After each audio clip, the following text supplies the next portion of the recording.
My beloved child, there are steps you take that make you believe life is against you.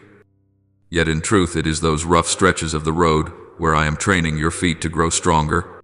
You once wondered why some people seem to walk lightly while you keep stumbling over invisible stones. But I tell you that the smoothness of the path does not determine your worth. It is the depths of your falls that teach you what it means to rise with strength that does not come from yourself.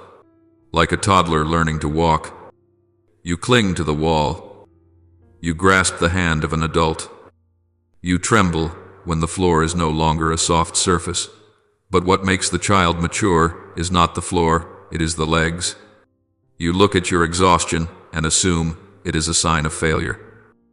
But I look at that same exhaustion and know that the muscles of your soul are forming. Each fall teaches you that strength is not found in always standing tall, but in still wanting to rise after every collapse. I do not demand that your steps be perfect or graceful. I only desire that you step forward. The first stairs always unsettle the arms and legs. And in the same way, the spiritual journey always begins with awkward steps. I do not look at the way you fall, I look at the way you rise. At times you blame me for not leveling the worn paths, for not covering the sinkholes, for not lifting you away from potholes that wound you. But, my child, I did not create you to be a soul who can walk only when the road is gentle. If every step were effortless, your feet would grow weak, and your soul would fracture at the first unexpected shock.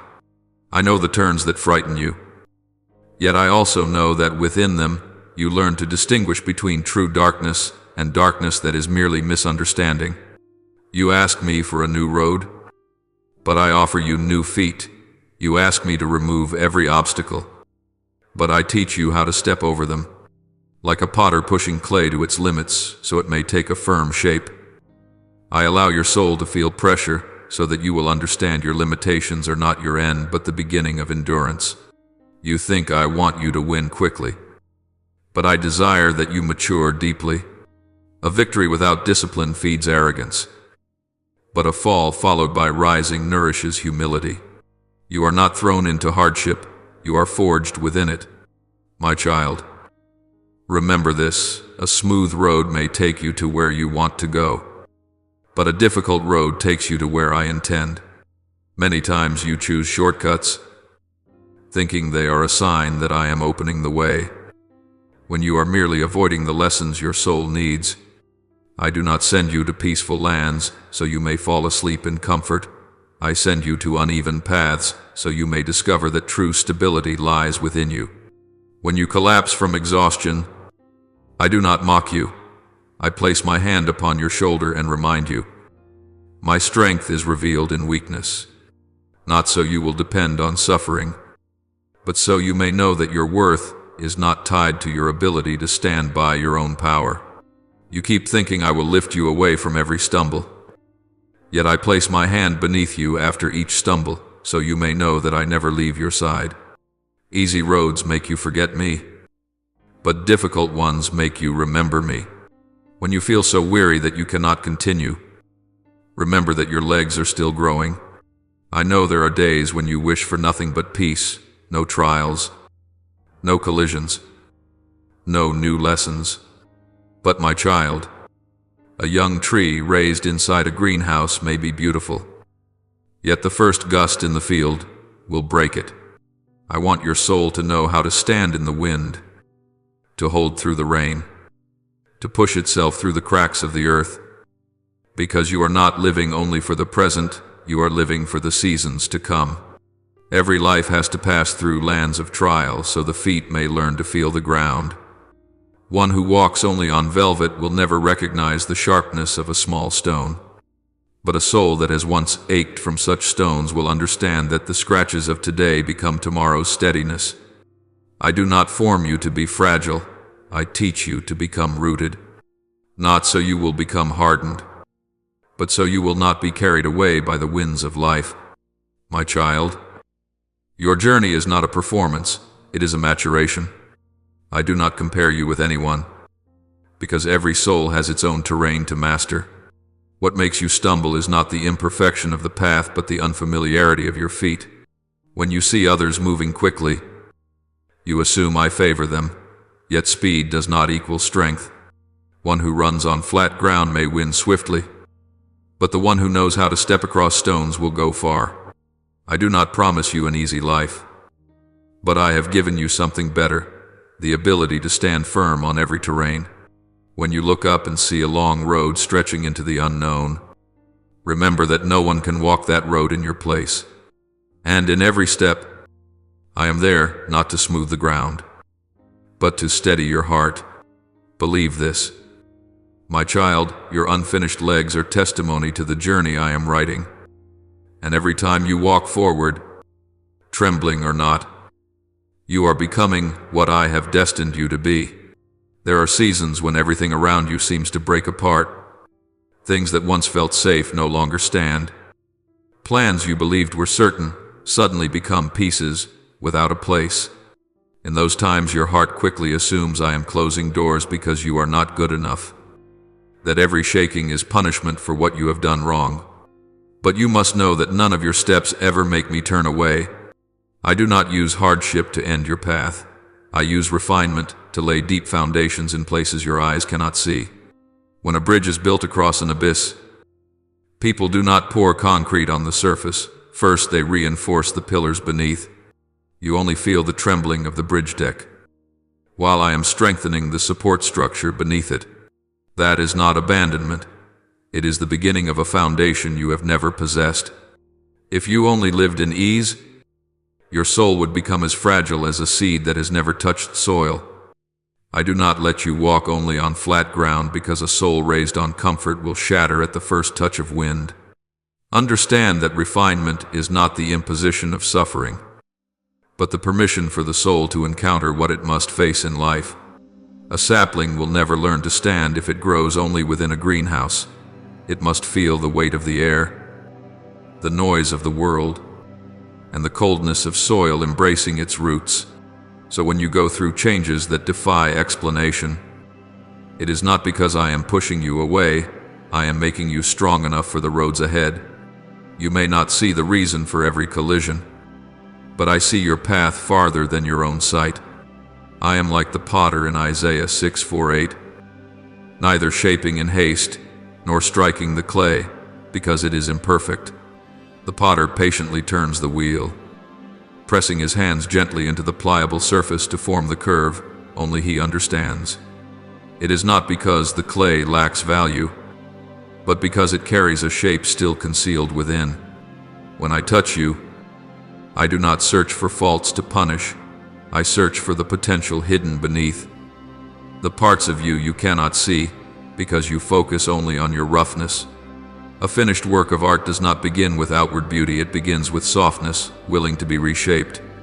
You think I only mend where you are weak, but I also reach into the places where you believe you are strong. For some of those strengths were built out of self-defense rather than peace. I do not want you to live armored. I want you to live upon foundations built in the secret depths. Inner refining is always quieter than outward punishment, yet its strength endures longer than all the praise or criticism a person may receive in life. I allow you to walk through moments that seem meaningless so that you may learn to discern the voice of truth from the echoes of fear. If I let everything unfold according to your wishes, you would mistakenly believe that the soul matures by having its desires fulfilled. But true growth comes not when you ask why things are difficult, but when you ask what is being formed within you through those difficulties. Refining does not exist to prove that you are lacking. It exists to free you from shallow beliefs, from habits that seem safe but slowly erode your endurance. When I take away what you cling to, it is not to leave you empty, but to create space for what is genuine to be placed within you. A firm foundation cannot be measured by the naked eye. It does not glitter. It is not displayed. It does not make anyone marvel, yet it is the very thing that keeps a house standing when the storm arrives. Refining may make you feel isolated, but I know you are not alone. I do not stand above watching you wrestle with life. I am present in the smallest movements of your soul. like a craftsman inspecting every crack in a clay vessel to prevent it from shattering in the kiln. You see the present. I see the parts of your life you have not yet walked into. Do not hastily assume that every hardship is punishment. See them as supports placed in advance, so that when the wind blows, you are no longer swept away by fragile things. A soul that has been refined no longer fears steep roads, because it knows that stability does not come from the terrain, but from the foundation already laid within. There are people who walk at dawn, when the sun has not fully risen above the horizon, and the streets still rest in silence. No one witnesses them. There is no applause or praise. Only the sound of steps touching the ground with steady rhythm, the gentle breeze brushing past the trees, and the breath reminding them that they are alive. That quietness does not bring excitement, but it grants the soul a deep stability that no moment of noise can offer. You might assume I come only in radiant moments, when the mind blazes, when ideas surge and stir your heart. But true closeness is not born from those peaks. It is like the breath of early morning. No one remembers how many times they inhale. But without it, life would leave you instantly. My closeness is the same, not ostentatious, not demanding explanation, yet sustaining your soul steadily in every passing moment. My child, do not mistake fleeting emotion for my presence. Emotions are like waves crashing against a rocky shore, arriving quickly, disappearing quickly, roaring loudly, and then vanishing as if they never existed. My presence is not the wave, but the stone that gives the wave a place to dissolve. Many seek me through emotional intensity, through spiritual peaks, through prayers that make their hearts tremble, and they believe that such moments are when I am closest. But closeness to me does not depend on the strength of feeling, it depends on the depth of trust. When you walk steadily, like a morning wanderer, unhurried, without chasing excitement, your soul is learning the language of endurance. I do not come to ignite fire in you and leave you among ashes. I come to plant a light in you that stands firm, even when emotions grow quiet. It is not only when your heart overflows that I am near. Many times, silence itself is the sign that I am in every breath. You have become accustomed to the world's measure of success by peaks, and so you expect your life of faith to be filled with dazzling moments. But a mature soul is not born in thunder. It is born from quiet habits, from small choices, unseen by anyone. The morning walker does not rush to prove anything. They walk steadily because the body needs rhythm to remain healthy. Likewise, closeness to me is not about whether you can create emotional moments, but about whether you have the patience to nurture each step of our communion. No one applauds when you choose to forgive in silence. No one acknowledges when you remain quiet in the face of insult. No one knows when you pray without ornate words, yet these are the soul's morning walks in me. They do not make you radiant at once, but they place within you a strength of peace that no storm can take away. I know you once believed that spiritual strength must feel fierce, a flame bursting forth that makes you feel driven. But the strength I give is not the blaze, it is perseverance. A great flame may light up a room, but it also fades easily when there is no fuel. A small, steady lamp is enough to guide you through the entire night. When you pass through unremarkable days, when life unfolds with quiet normalcy, when prayer is only gentle whispering, no drama, no emotional surge, it is then that you are learning how to live near me. I do not seek to intoxicate you. I want you to know how to lean on me. Faith is not lightning in a moment, it is the wide sky that can hold both thunder and silence. I am in both. But endurance is born only in silence. My child, listen closely and engrave this upon your heart. The purpose of closeness is not so that you may feel stronger, but so that you may be upheld even when you feel weak. I do not require you to burn brightly at all times. I ask you to keep the lamp within from going out. A peaceful walk does not make your heart race, but it preserves the body's strength for many days to come. In the same way, the moments you come to me in stillness, without intense emotion, without expectation of reward, are the nourishment that grows your soul resilient. Do not seek me in emotional peaks, only to abandon me when the feeling fades. Instead, allow me to remain with you in every breath, so that the strength you possess no longer depends on what you feel, but on the one who dwells within you. There are seasons when you step into a land where every direction becomes vague, as if walking through a valley with no footprints from those who came before. You look around and see only silent walls of stone, closed doors, paths without signs. Your soul sinks into the feeling of being abandoned, isolated, forgotten, and you ask me why I allow you to fall into such a place. But let your heart settle. Trials do not come to defeat you. They come to illuminate what you have never seen within yourself. When everything goes well, you easily believe that your faith is enough, that your endurance is secure, that your soul has matured. Only when you are placed at the point where there is no option but to go forward, do you realize how many layers within you remain undiscovered.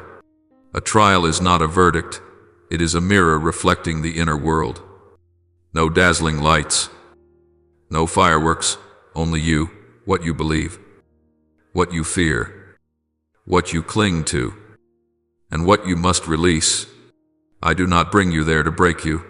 I bring you there so that you may know you are not the weak soul you once imagined yourself to be.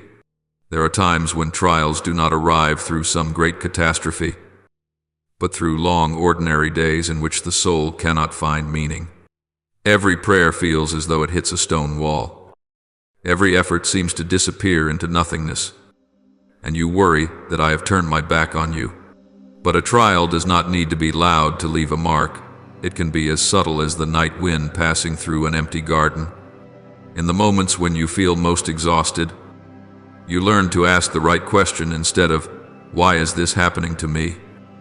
Ask, "What is being revealed within me?" In that space, you will see the things you once tried to hide, the longing to be acknowledged, the fear of being left behind, the habit of running when pain strikes, or the confusion that arises when you no longer depend on your own abilities. I do not merely want you to overcome circumstances. I want you to understand your own soul. When you understand yourself, you will discover that much of your suffering does not come from events, but from the heart's reaction to them. A trial brings you to the place where you must look at that truth, not to wear you down, but to free you from what binds you. As it is written in Psalm 23, "Even though you walk through the valley of the shadow of death, I am with you. I do not stand at the end of the road waiting for you to arrive. I walk through the valley with you. When fear closes in, you believe you are the only one trembling, but that trembling merely exposes the truth that you are still fragile, still learning how to rely on me instead of external structures. No one likes to walk through dark valleys. You only want green pastures and quiet waters. But if you live only in peace, the soul will confuse true peace with mere comfort. Only when you step into darkness does the difference become clear. True peace remains even when tears fall, even when clouds overshadow you, even when your breathing grows heavy. Emotions may panic, but faith does not depart from where I stand beside you. I do not promise that the valley will vanish. I promise that you will not walk through it alone. This is not an empty reassurance. It is the reality of my companionship. A trial is like a lamp illuminating pathways in the mind that you usually overlook. When your steps slow because of fear, you will see clearly what you have been relying on: the praise of others, the sense of safety born from control, the obsession with appearing strong so no one will mock you. These things may help you walk quickly when the road is smooth, but they will abandon you when you need deeper endurance. I use trials not to strip you of what you have, but to test whether you have placed the weight of your soul upon things that cannot bear it. When you lean on something that cannot sustain you, it will break, not to destroy you, but to teach you how to choose where to stand. A trial does not take away your worth, it only removes illusion. You do not need to become flawless before facing trials, you only need to see the truth of your own heart. My child, remember this, you do not fail because you enter a trial, you only fail when you believe that the trial defines who you are. It does not come to give your soul a name, it comes to remove the names you imposed upon yourself. It does not push you off your path, it leads you into the depth you have been avoiding. When you understand that the trial is not an enemy, you will stop resisting it with fear and face it with peace. And when that peace becomes steady within you, the trial will lose its power to rule you. You are not the result of what you go through, you are the one who grows because of it. That understanding not only helps you stand firm, it frees you from the need to prove that you are strong. I do not wait for you to triumph in order to love you. I love you so that you may triumph. There are first steps that make your soul stagger, not because you are weak, but because your feet are not yet familiar with the ground beneath them. I do not push you into trials and then step back like a distant observer. I walk beside you, close enough that you can barely notice, like a hand extended not to carry you, but to show you that you can lean on it, like a father supporting a child who is learning to walk. I do not grip your wrist to pull you faster, nor do I let you fall just to see how much pain you can endure. I hold lightly at one point, just enough for you to feel my presence, yet still allowing your feet to find their own balance, not so you would fall into despair, but so you would know that growth is not a miracle I impose on you. It is a skill you learn when you are willing to take one more step after every moment of trembling. I do not look for perfection in your strides, I look for the courage within them. When you grow accustomed to being carried, I will let your feet touch the ground, not because I want you to fend for yourself, but because only feet that stand can learn how to stay steady. As when a child reaches a staircase too high for its small body, a father will let the child place a hand on the railing not to cling forever, but to see that support is always present when needed. I also set you before such staircases change, uncertain decisions, relationships you do not yet know how to enter or how to leave. You think I am waiting for you to get everything right before I help, but what I wait for is not correctness, it is willingness. I know the weight of every step you take. I know how the knees tremble when the soul is unfamiliar with the terrain of life. And just as a child must learn how to climb steps, you must learn to face what was once beyond your reach. I do not pull you up the stair, I offer the railing so you may use your own strength. There are moments when you accuse me of silence in your confusion, but silence is not abandonment. I step half a pace back so that you may feel the rhythm of your own inner life, like a father standing nearby, saying nothing as the child tries to walk, because words at that moment would only disrupt the concentration required. I once held you when you knew nothing, but as time goes on, I want your soul to experience its own strength. A person whose hand is held forever will forget that they have feet. A soul always waiting for miracles will never take a step unless it sees a sign. I did not form you to be afraid of walking. I formed you to understand that confidence is not born from me, carrying you through every road, but from realizing that I remain beside you while you learn to walk. I do not leave you to fend for yourself, I let you grow. Sometimes you will fall, scraping your knee, and your instinct is to turn back to me and accuse. Why didn't you hold me? But some scrapes matter more than perfect walls of protection. A small pain is enough to show you where to place your foot more firmly, not to avoid failure, but to distinguish haste from steadiness. A father does not push a child when they fall, nor does he scold them for not standing perfectly. He simply extends a hand, lifts them up, dusts them off, smiles, and lets the child try again. I am the same. I do not judge you when you stumble. I do not count your failures. I do not turn mistakes into a sentence. I only remind you to rise. For only those who have fallen know how to walk firmly. You will come to understand something simple yet profound. Every fall does not close the door on the journey. It opens another layer of self-understanding. And when at last you stand, no longer clinging to the railing, no longer needing me to hold your wrist, I do not withdraw from you. I simply move into the quietest chamber of your mind, like the warmth of the early sun that no longer strikes your eyes, yet has already seeped into your skin. You will find me in gentle peace, not in explosions of emotion. Maturity does not arrive in a single radiant moment of triumph. It comes through steady steps, understood only by those who have dared to walk unsteadily. I do not stand afar, nor do I sit above you in judgment. I walk beside you in every awkward step, so that you yourself may witness how your soul takes shape. And one day, when you look back at the road you have traveled, you will not say, "I overcame everything," but whisper, "I never once had to walk alone." There are quiet expectations in your heart that command me to speak a single word, so that every weakness within you will disappear and you will become strong overnight. You wish for endurance to appear immediately like a flash of light in the darkness. You wish for faith to mature by a supernatural touch. You wish for the path before you to be firm without having to walk through stretches of gravel and stone. But the strength of the soul is not born from explosive moments. It is formed through process, through each unseen step, through the days when you believe you have slowed down. Spiritual legs do not grow through excitement, but through steady steps, like the rhythm of a heartbeat sustaining life. A heart cannot beat once with full force and then stop. It must beat continuously. In the same way, your soul cannot live on one miracle and remain still.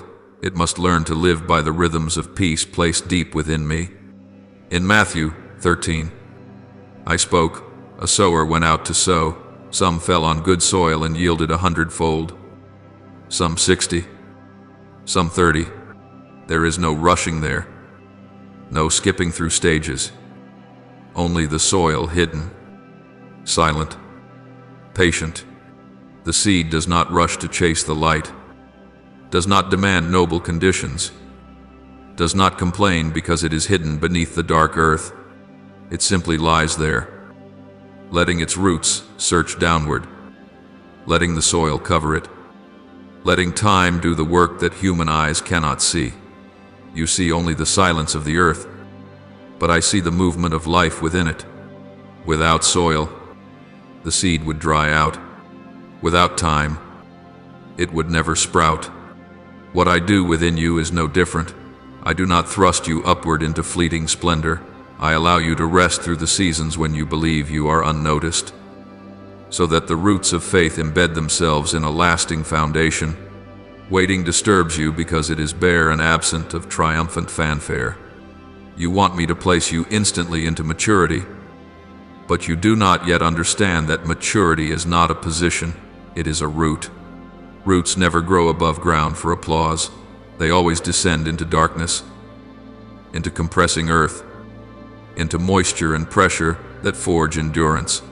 If I were to lift you into the sky before you had roots, a single wind of life would carry you away like a leaf. I love you, so I do not do that. I let you walk through days when your prayers receive no clear answers, through seasons when you believe there is no progress, not because I have forgotten you, but because I am protecting you from shallowness. In shallow soil, seeds sprout quickly, yet are scorched by the sun in a single day. But good soil, as in that parable, allows the seed to endure darkness longer, so that when it finally rises, it no longer fears the sun. Instant miracles may bring you joy, but true endurance is born in process. When I turned water into wine, the crowd was astonished. But when I transform your soul from weakness to strength over months and years, no one marvels. Yet it is precisely that silence which is the greater miracle. Instant miracles touch circumstances, process touches essence. You want the path repaired, but I want your feet to become firm. You ask me to lift you over the valley, but I walk with you through the valley so that your legs learn to endure pressure without breaking. When you understand this, you will see that every slow step is not failure, but strength taking root. And one day, when the winds come, you will not need to beg me to keep you from the storm. You will stand, because the roots of faith have gripped the soil in which I planted you. Therefore, do not fear time, and do not despise the soil. Time is not your enemy. It is my companion in shaping your soul. The soil does not bury you. It is the embrace that shelters the fragile seed until it is ready. I am not rushed with you, for I am not building a blade of grass that withers quickly. I am forming a tree whose shade will shelter other souls. When you stop craving miracles that happen overnight, you will begin to recognize the miracle unfolding day by day. Every tear that sinks into the ground is nourishment. Every stumble softens the soil around the roots. Every time you rise again, the seed cracks a little more so life can emerge. And when you finally stand tall, no one will remember when you were buried, but I will remember. For I was there within the darkness, within the soil, within the time waiting for you to grow. There is a truth that a mature soul must learn through time, not through fleeting flames. Endurance is not born from speed, but from the ability to know when to pause and listen. You are too familiar with the rhythm of life that demands faster progress, greater achievement, and relentless proof that you are strong enough to overcome every obstacle. But I do not lead you by haste. I lead you by cadence. This cadence does not always align with the tense demands of the world. It is like the steady beating within your chest, not showy, not loud, yet the foundation that keeps you alive. When you move too quickly, you lose the sensitivity to feel how I am guiding each step, but when you pause at the right time, you open space for wisdom to enter. Not every pause is a retreat, nor is every movement a step forward. A resilient soul knows that exhaustion is not proof of devotion. It is a sign that you have forgotten the one who walks beside you. You once believed that running faster would bring you closer to your purpose. But the spiritual path is not a race. It is more like a long mountain trail.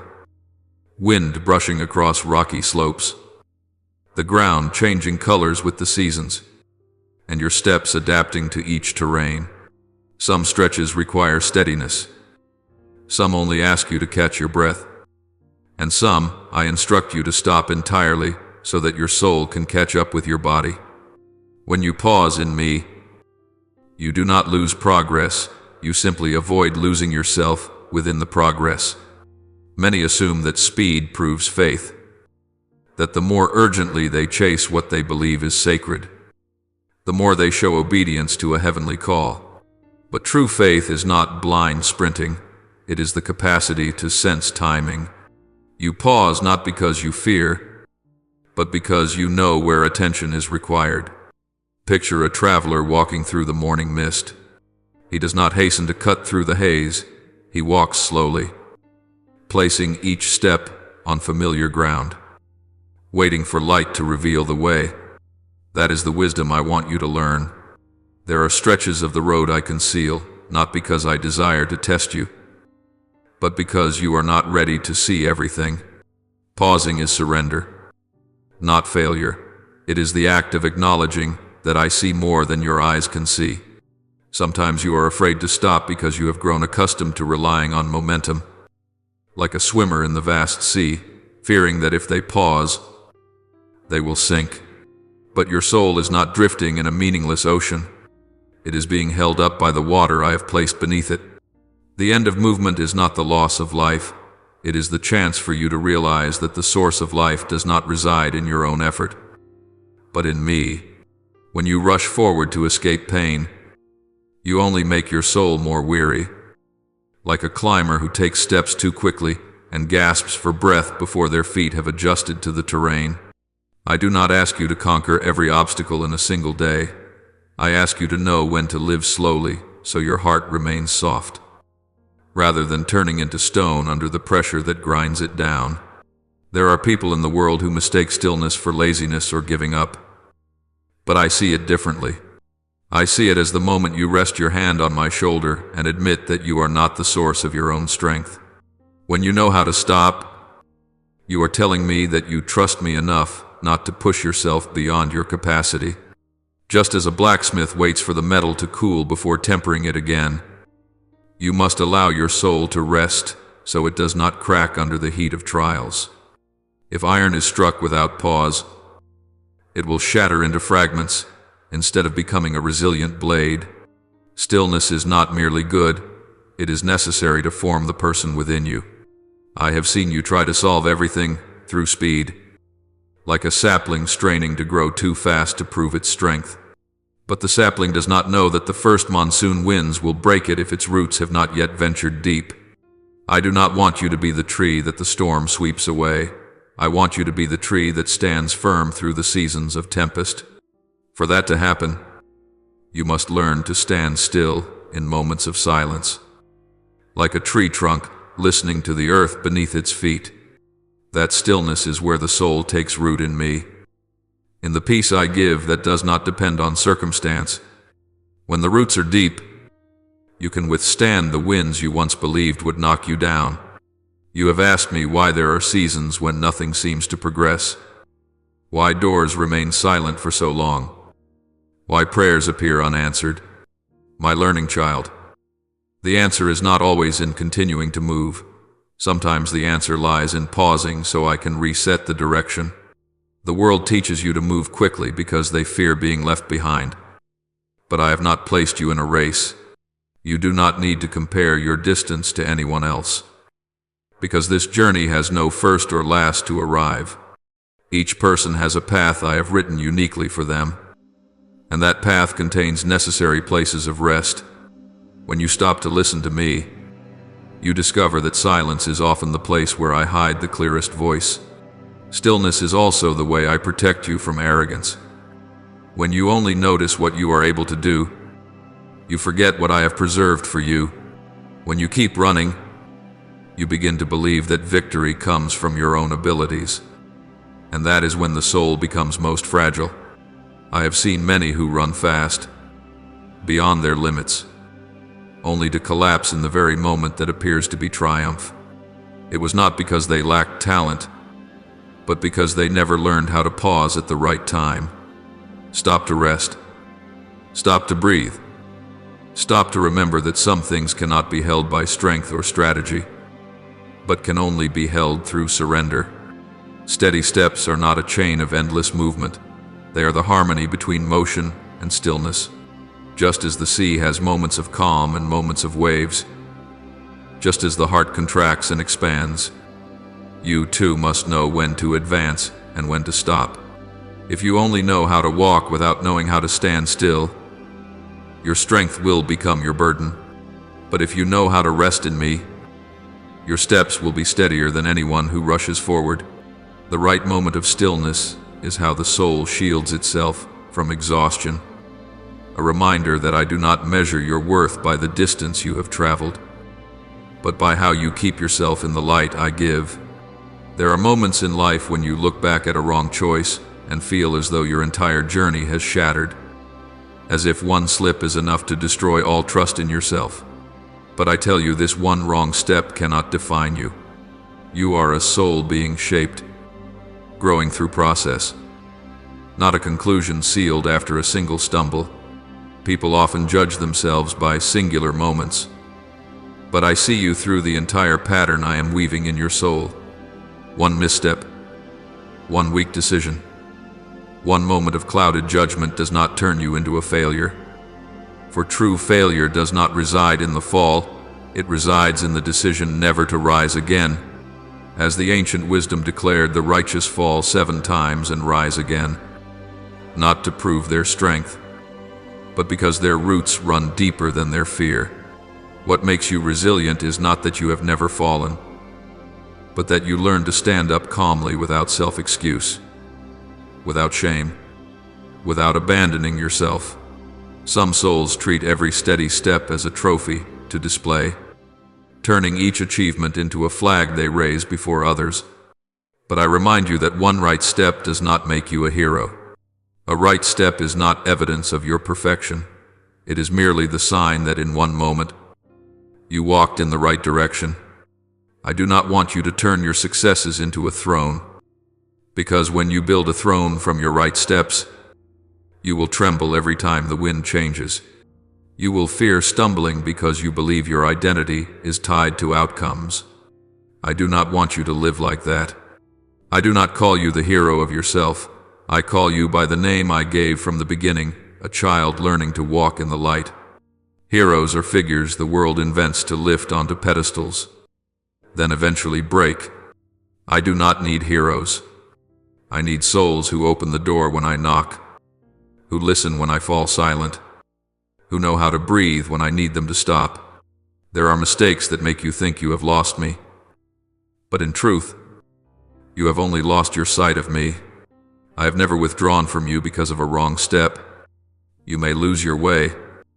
You may wound yourself. You may imprison yourself in shame like a heavy cloak. But I stand waiting for you to realize that your fall is not an ending. I do not require that you never fall. I require that you return. Many people want achievements, want praise for being right. But I look deeper. I look for the heart that can rise after failure without blaming others, without justifying its confusion, without building an armor of pride to hide its weakness. A soul that can accept its mistakes without rejecting itself is a soul that can grow in my light. There are seasons when a misstep makes you tremble before every step that follows, like a climber who slips and then fears placing their hand on the next ledge, even if it is only a short reach. You think wisdom means never slipping, but true wisdom is knowing how to take the next step with clarity, not panic. I do not need you to place a perfect step. I need you to place an honest step. If you walk in fear, your steps will be only avoidance, and you will build your life upon avoidance. Like someone who always takes detours just to avoid tripping. If you walk in arrogance, you will treat success as possession, and one day you will ache when success does not come as easily as before. But if you walk in integrity, you will not walk to prove yourself, nor run to flee from pain. You will walk as a student who understands that each step is only part of a long journey. Each scrape is only a lesson, and each victory is only a gentle reminder that I am still guiding you. Many souls are obsessed with seeking the right steps to prove their worth. They gather achievements like weapons to protect their self-esteem. And then, when a single failure arrives, they collapse entirely like a sandcastle after a wave. Do not walk that way. Your worth is not measured by a sequence of flawless steps, nor erased by a handful of falls. Your worth lies in the truth that I knew you before you knew yourself. I loved you even before you could love me, and I guarded you even when you curled yourself into the shadows out of shame. The humility I desire for you is not bowing your head before the world, but letting go of the habit of seeing yourself as a project that must be proven. You do not need to become a hero. You only need to be honest. You only need to keep walking in the light I give you, even if at times that light is only enough to illuminate a single step before you. There are times when you fall, but that fall does not diminish my trust in you. I do not look at a soul through fleeting mistakes. I look through the path to which I am leading you. If I judged you only by missteps, I would never have placed my hand upon your life. I do not seek perfection. I seek cooperation. I do not demand that you walk rightly at all times. I desire that you return to me whenever you lose your way. A wrong step does not make you a failure. A right step does not make you a hero. Both are simply the rhythms of the journey, and that journey is always with me. There are seasons when you stand before your path, and the ground appears like a vast white canvas with no marks, no landmarks, no sign of where to turn. In those moments, your soul wants to run ahead to see farther, to seize the entire map so you can avoid every wound. But I do not place your wisdom in your ability to control the future. I place it in your ability to see the next step and be humble enough to take it. You are not called to see the end of the road, because seeing the end would make you think you could walk by yourself, and you would forget that I am walking beside you. As once spoken in the night by those who believed, your word is a lamp to my feet. Psalm 119:105. The light does not shine to the end of the road, it only illuminates the ground beneath the foot. That light does not flaunt itself, does not compete for your attention. It simply exists quietly, assuring you that if you keep walking, you will not slip into the abyss. The greatest confusion you face does not come from places you have not reached, but from your desire to reach them immediately. You fear that if you cannot see the whole picture, you will walk the wrong way. But I have never asked you to become the architect of your destiny. I only ask you to keep your heart soft, your eyes open, and to trust in small guidance. When you demand every answer, you will lose the most precious part of the journey, faith. Faith is not grasping everything. Faith is the courage to step onto ground that has not yet been lit. You do not need to light the entire road, because that does not belong to you. The light belongs to me, and I never shine so far that you forget how much you need me. If you could see everything at once, you would walk according to your own understanding and stray from the place I intend you to arrive. There are paths that look smooth from afar, but as you draw near, the ground becomes rugged with sharp stones, just like the thoughts that burden your heart when you first begin to be brave. You see an endpoint you believe is good, but you do not recognize that some stretches of that journey are not yet suitable for the youth of your soul. I hold you back not because I fear your movement, but because I want your feet strong enough to carry what lies ahead.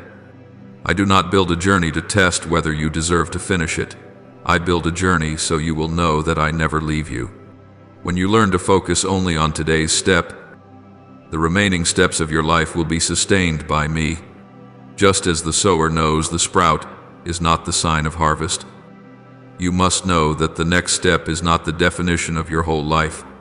Do not place the burden of the future upon each step, because every step only needs faithfulness, not omniscience. When you doubt yourself because you do not know where you are going, you mistake lack of information for lack of presence. I do not remain silent because I reject you. I remain silent because I am leading you through terrain that your intellect is not yet mature enough to understand. You do not need to become the prophet of your own life to find direction. You only need enough stillness to recognize that my guidance is not a call from the far horizon, but a gentle prompting in each step you take. There will be moments when I bring you to a crossroads where you do not know whether to turn left or right, and your heart will want to stop forever out of fear. But if you stay in place waiting for absolute certainty, your soul will wither upon the very ground I designed for you to walk across. You ask me, what if I choose wrong? I answer, if you choose wrongly, I will correct you. I never set you on a path where a single wrong step shatters your entire life. I am not the architect of traps. I am the one who leads you through lands even you do not yet understand. You must know that I do not measure worth by linear perfection. I measure by trust. If the next step frightens you, take it trembling, rather than standing still to search for reasons. Trembling is not failure. It is evidence that your heart is still sensitive to truth. I do not judge souls who walk slowly. I heal souls who stop walking because they are afraid of depending on me. No one is born to see the entire road. Humanity does not possess the eyes of infinity, and I do not want you to carry that burden. I created you to live by breath, by step, by moment. by pause. Seeing everything is my work, obeying step by step is yours. When you learn to place the weight of your life upon the small pockets of light, you will understand a secret most of the world never learns. True strength does not lie in gripping the future with your hands, but in entrusting the future to me and keeping your heart moving forward. You need only a lamp for the feet, not the sun that blankets the heavens. The lamp is for the traveler, not for the one who wishes to see the entire universe. There are times you walk through 1,000 voices pulling your soul in every direction, invitations, urgings, whispers of fear, echoes of old desires inside you, and you think they all come from me simply because they feel urgent. But my truth does not shout, does not shove, does not steal peace with noise. I speak in silence. That is why only when you stop and allow stillness to rest upon your soul will your feet learn to discern which voice is mine and which is only the echo of your own desires. Silence is not emptiness. Silence is the door through which your soul enters the land of discernment. In silence, you no longer chase applause, nor are you haunted by the fear of falling behind, because silence strips away everything without roots and leaves only what truly belongs to me. You fear silence because you mistake it for abandonment. But silence was never meant to make you lonely. It only cuts away the cords that tie your mind to the world. As long as you still hear every call around you, you walk like someone wearing headphones who believes they can hear the wind, the promises of life, the thoughts born from desire. The voices whose origins you cannot trace will push their way in and disguise themselves as my voice, making you believe that you must act immediately, must hurry, must seize opportunities before they disappear. But nothing I give ever requires you to trample your own peace in order to keep it. My calling has a rhythm, like waves washing upon the shore, neither rushed nor delayed, unmoved by emotion. And the soul that knows how to seek silence will recognize that rhythm. Silence teaches you not to reach for things that reflect the impatience in your heart, but to open your hands only to what matches your depth. When you fear stillness, you are not afraid of the absence of voices. You are afraid of facing the true voice within yourself, the one you have buried beneath activity, plans, and relentless pursuit of goals to cover the exhaustion. But silence does not press down to weaken you. It simply helps you hear yourself again after being defined by the world for too long. When the noise fades, you begin to see what is genuine belief, what is obsession, what is the prompting of the soul, and what is merely a reaction born from old wounds. I do not speak loudly to overpower your voice. I speak gently to see if you trust me enough to stop walking. I speak slowly to see if you are patient enough to listen. I speak softly to see if you are willing to let go of the noisy calls you have grown accustomed to chasing. If you want to know which voice is mine, you must first be ready to leave the others behind. No matter how promising they seem, some ask me, why do you not speak more clearly?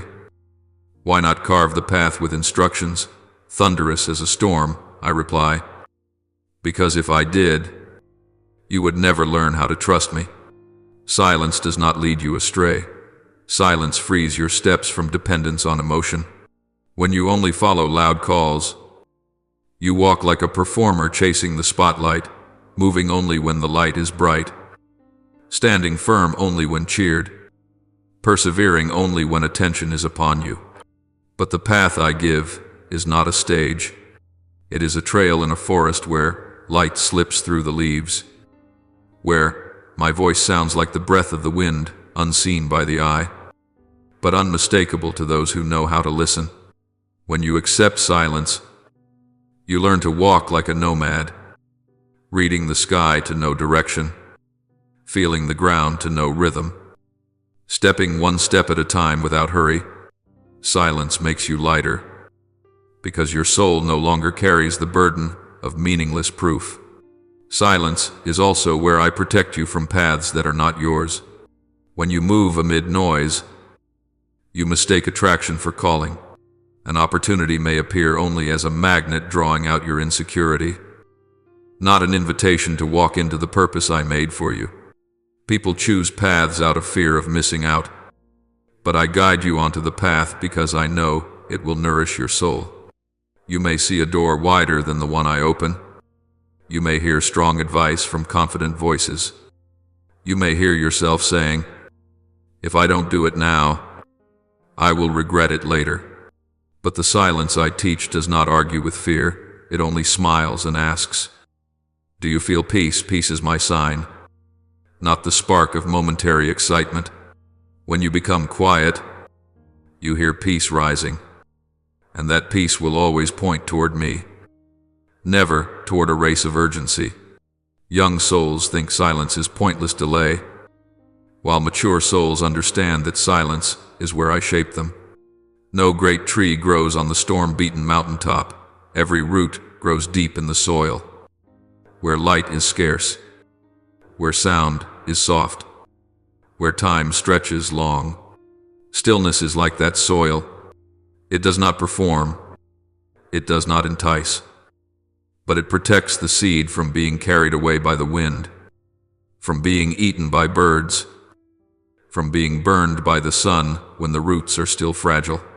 If you always want a loud voice, you will seek certainty from the outside, and you will become someone dependent on validation. But if you learn to listen to my whisper, you will become someone who walks by essence. And when silence becomes familiar to you, you will be surprised that the steps of your soul discern clearly which voice is mine guiding you, and which is only the echo of fear and ambition. You will understand that I never push you with pressure, I only lead you with peace. You will learn that my voice is never rushed, never grasping, never burning your heart to make you leap into darkness. My voice always lets you stand firm, even before you see the full path. When you hear me in silence, you no longer walk out of fear of wasting time, but because you know I am waiting ahead. And a soul that walks out of love rather than fear, that is a soul that has recognized the true calling. Many people believe that peace is the applause at the end of the journey, the relief that comes once every trial has been conquered, once every question has been answered, once every fear has been proven wrong. But I tell you, this peace does not stand at the end of the road waiting for you. Peace walks beside you from the very first step. You have become so used to waiting until everything is stable before allowing yourself to breathe. Like a climber who only welcomes the mountain wind once they reach the summit, while the entire mountainside is an endless gift that would embrace them if only they stopped and felt it. Peace is not a condition of circumstance. Peace is a stream I place within the soul, flowing quietly like groundwater beneath the earth. You may not yet see the destination. You may not yet know the clear direction. But if you walk with me, peace will rest in every step, even while your eyes remain clouded before the future. The peace I give is not the calm the world longs for. The world calls it peace when everything is under control, when pressure has subsided, when danger has retreated. But my peace appears in the storm itself, like one who realizes that amidst crashing waves, there is still a steady heartbeat leading the way. Many times you ask me why I do not silence the winds that shake you, but you do not see that in those very winds. Peace is already training your heart. I do not shield you from storms by taking away the wind. I shield you from storms by placing peace within you, so you will not be swept away by its direction.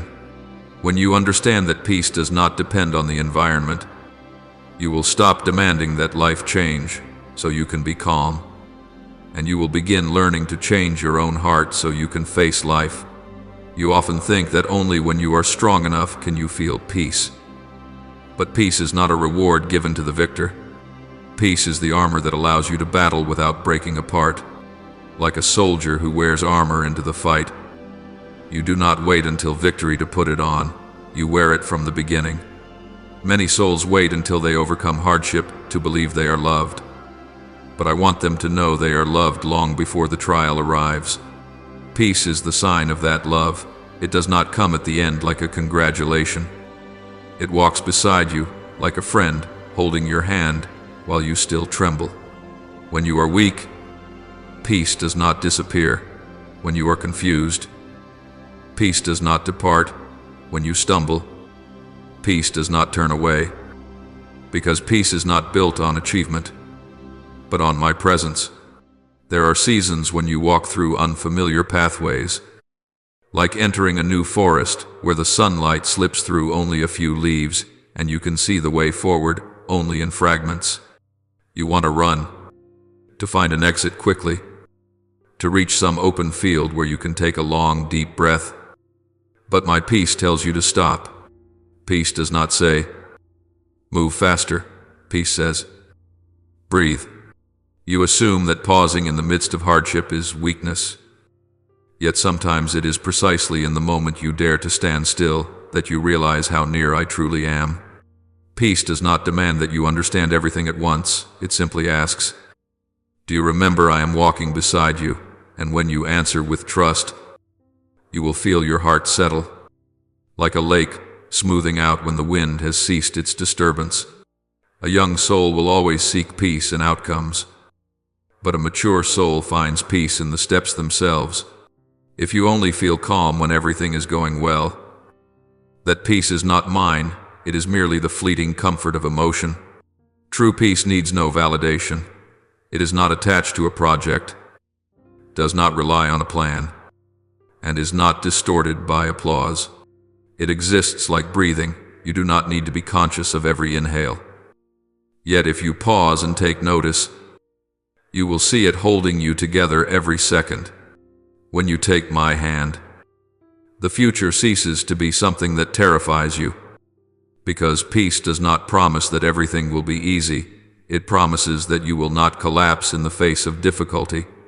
There will be days when you wake up with your heart weighed down, not because of something obvious, not because anyone has hurt you, but because a thin mist has settled over your mind and you can no longer find motivation. That is when peace does not look radiant. It looks like a hand gently resting on your shoulder, whispering quietly, "Just keep walking." Peace does not erase exhaustion. It teaches you how to walk through it. It does not remove the questions. It teaches you to live with questions that await their answers. It does not push you away from reality. It teaches you how to stand within it without letting your heart shatter. The world desires peace as a rigid suit of armor, but I give peace like a second skin, soft, flexible, yet nothing can pierce through it. And then when you look back, you will realize that peace did not arrive after the journey. Peace accompanied you in every step. It was present when you had not yet believed in yourself, when you were pushed to the edge and still did not give up. In the moments no one witnessed, yet you still chose what was right. It does not promise that you will never waver. It only promises that when you do, I am the foundation that never collapses.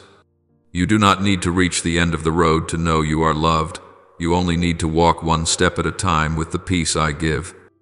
To know that the very path you are on, even with its shadows and crossroads, has rested in my hand long before you set foot on it. You often imagine strength as a blazing fire bursting forth, an awakening filled with emotion that instantly redirects your soul, a bold decision that transforms your entire life. But the endurance I build in you is not lightning. It is a small ember that clings to a coal through days that seem uneventful. Emotion may cause you to rise, but only perseverance keeps you standing. A mature soul does not live by waves of excitement. It lives by steady steps, by every choice made when no one is watching, by the times you choose the righteous path without applause. Endurance does not grow from a single moment of explosive motivation, but from repeated steps taken in silence. Like a person who builds muscle, not through the first lift, but through hundreds of consistent lifts spread across many months. There are days when you feel nothing has changed, no achievement worth mentioning. Yet those are the days that lay the groundwork for endurance. Souls that wish to set the skies ablaze overnight will always be disappointed when they realize that dawn comes through thin strands of light, not fireworks.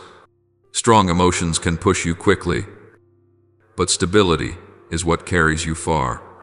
The world loves to tell dramatic stories. I changed in an instant. I achieved everything with one reckless decision. I found faith through a single prayer. But the path I used to teach you is like water that slips through stone, quiet, unglamorous, yet gradually shaping. Forgiving once does not make you mature. Forgiving a second time, a 10th time, a 30th time, when no gratitude ever comes back to you, is what reshapes your heart. A beautiful prayer does not deepen your soul. Those prayers that falter, run dry, sometimes reduced to a sigh in the sleepless night. That is what teaches you to depend on me rather than on yourself. Endurance is not a mountain that suddenly rises after an earthquake. It is a mountain range formed over millions of years of silent upheaval. And so it is with your soul. I do not ask you to run like those who are fueled by excitement. I invite you to step like a sower in a field. When you sow, you do not see results immediately. You water, you tend, you wait, and there are days when nothing changes except a sliver of light reaching the cracked soil. That is not failure. That is process. Endurance comes from knowing how to repeat what is good, even when no one applauds, even when you do not feel motivated. Many souls long for miracles but cannot bear repetition. They want mountaintops, but not the countless small steps that lead up the slope. They dream of dazzling light, but forget that brilliance is composed of many small rays gathered together. I do not train you with fireworks. I train you with steady habits formed when the soul is still soft and easily bruised. True growth always begins with what seems unimpressive. There are times you blame yourself for lacking emotion. You no longer feel the burning passion of the beginning, no longer tremble with excitement as when you first knew me, no longer overflow with tearful prayers. But love does not live on exhilaration. Love lives on endurance. Just as a gardener does not pour buckets of water on a plant in a single day and abandon it for a month, you cannot live your faith on a burst of fervor as a substitute for the entire journey. I do not call you to burn bright. I call you to burn steadily. The flame that warms the house is not the largest fire that once erupted. It is the small flame that never goes out. Daily perseverance is the fuel that sustains the soul, while emotion is only the spark that lights it for a moment. When you understand this, you will no longer feel guilty for not burning intensely, but you will learn to be grateful for the slow, steady steps, for it is in them that I place true strength. Endurance does not bear the color of greatness. It wears the face of simplicity. A person who wakes up a little earlier to pray, even when their eyes are still heavy. A person who refuses the invitation to retaliate even when their heart is full of hurt.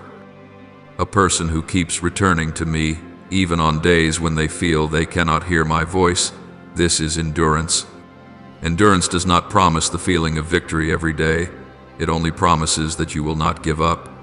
A great storm may snap the branches of a tree, but the small rains, day after day, are what nourish the soil, and your soul must be watered in the same way. I do not want you to live like fireworks, brilliant for a moment and then extinguished.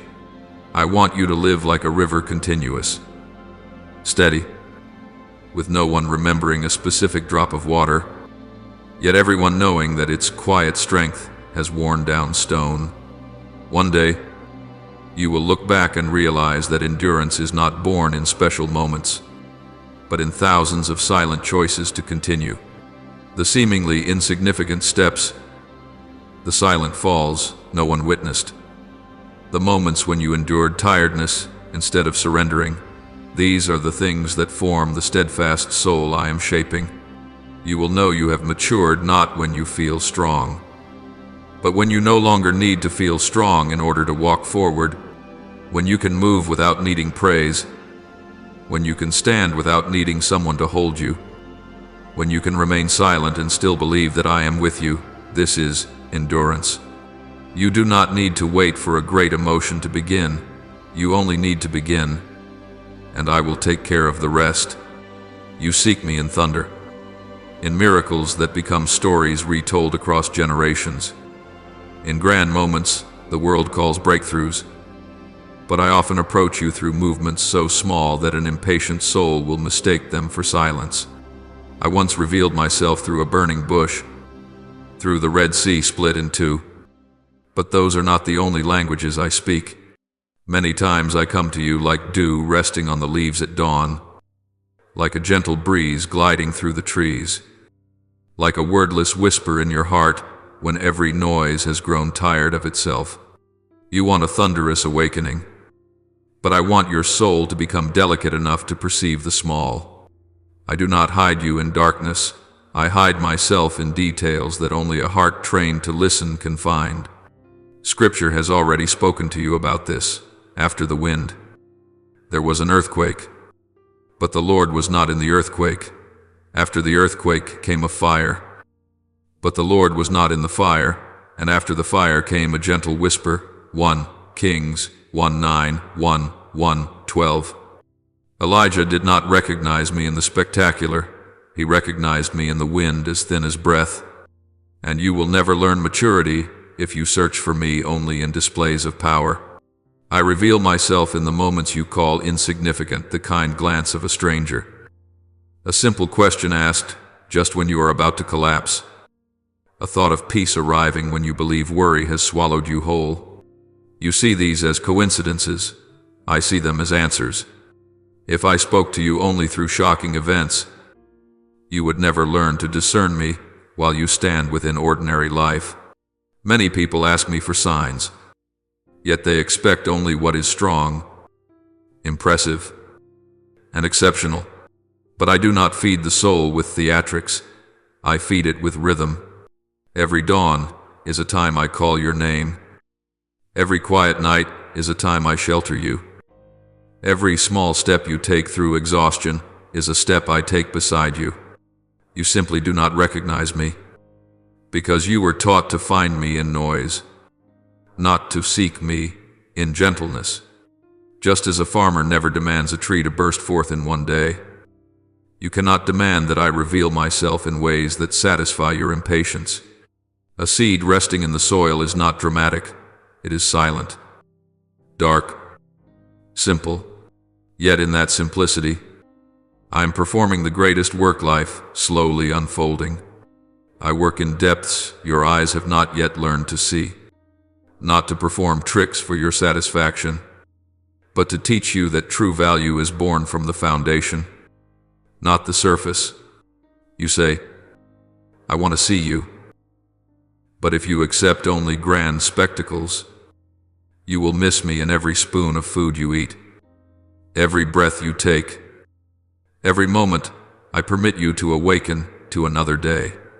When you reach out your hand to another in kindness, I am there. When you choose forgiveness instead of resentment, I am there. When you quietly return to prayer, even when your heart is not burning, I am there. My presence requires no introduction. The world loves glitter. It wants the story of a life changed overnight.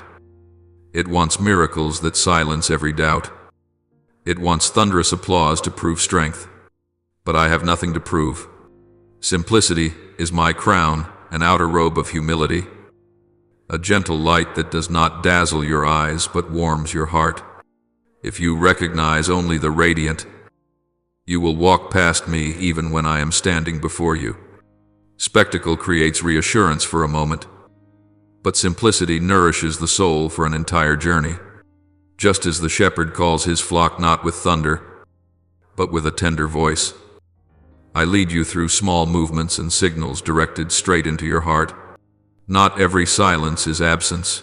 Sometimes silence is how I enlarge the space so that you may learn to hear me with your soul rather than your ears. Let me help you see the world once more. From my perspective, you inhale, that is a miracle. You exhale, that is also a miracle. Your heart contracts and expands tens of thousands of times a day. and every beat is evidence that I am still keeping you. You feel tired, yet you can still stand. That is me. You think your prayers are insignificant, yet you still return to speak to me. That is me. You do not feel excitement, yet you still love, still choose the good, still walk even before the sun rises. That is me. My truth is not preached through fireworks. It is etched into the small acts you believe no one sees. When you learn to recognize me in the things no one talks about, you will have matured enough to understand that closeness to me requires no stage. There are people who walk across your life without any halo, without grand words, without achievements that make you bow your head in admiration. They simply live, simply breathe, simply take their steps like the steady heartbeat no one ever praises. Yet they are the mirrors I place in your life to teach you what your impatient soul has forgotten. Growth does not come from explosions. It comes from the slow rhythm that preserves every small kindness. You encounter them at work, where you drink coffee, on a park bench, in the quiet greeting of the street cleaner at dawn. They do not try to impress you, yet their nameless perseverance shifts your perspective. You look at them and wonder why they are not hurried, why they are not afraid of being forgotten, why they can keep doing what is right even when no one gives thanks. And I tell you, because they have learned a lesson you are still searching for. Endurance is something that walks with time, not something that wins or loses in a single moment. You see, the successful, the people who move fast, speak loudly, produce results that make crowds cheer. And you think that I teach you through them. I can. But I do not teach you only through them. I also teach you through the people you walk past and forget. Because they carry a rhythm, your young feet cannot yet grasp the slow rhythm. A small shopkeeper quietly opens their door each morning, wipes every corner of the counter, arranges each object again, not because they expect something spectacular to happen that day, but because they understand that carefulness is a form of prayer. A person doing monotonous labor, whom everyone thinks invisible, does not complain, does not parade their hardship. They simply live each day calmly, like a young tree learning to stand upright in the wind. You think I reveal myself in loud proclamations, yet you do not know that I stand behind the faces no one notices, teaching you how to walk with time gently. My wisdom often comes to you through such ordinary rhythms of life. A person patiently waiting at a red light instead of rushing through it is not weak. They have understood that the safety of everyone sharing the road matters more than their own urgency. An elderly woman taking her morning walk with short but steady steps is not trying to train her body like the youth. She knows that serenity must be nurtured by habit, not by grand achievements. I teach you through them because they understand a truth you still resist. Life needs rhythm, not storms. You do not learn that truth from people who speak about tranquility, but from those who quietly live within it. When you look down on them, you are not belittling them, you are belittling the very maturity I am giving you. You say, they are just ordinary people. But the word ordinary is precisely what your soul lacks. You want to run, to break free, to reach heaven in leaps, while I am teaching you that heaven draws near to earth through every breath, every small action, every act of patience given without expecting reward. The world glorifies those who shine brightly, but I tell you to look toward those who shine quietly like an oil lamp in a small house, unable to illuminate the whole city, yet bright enough that no one stumbles. Those people may not speak much about me, but they reflect me in the way they live. You once asked me, why do you not place great figures beside me to guide my path?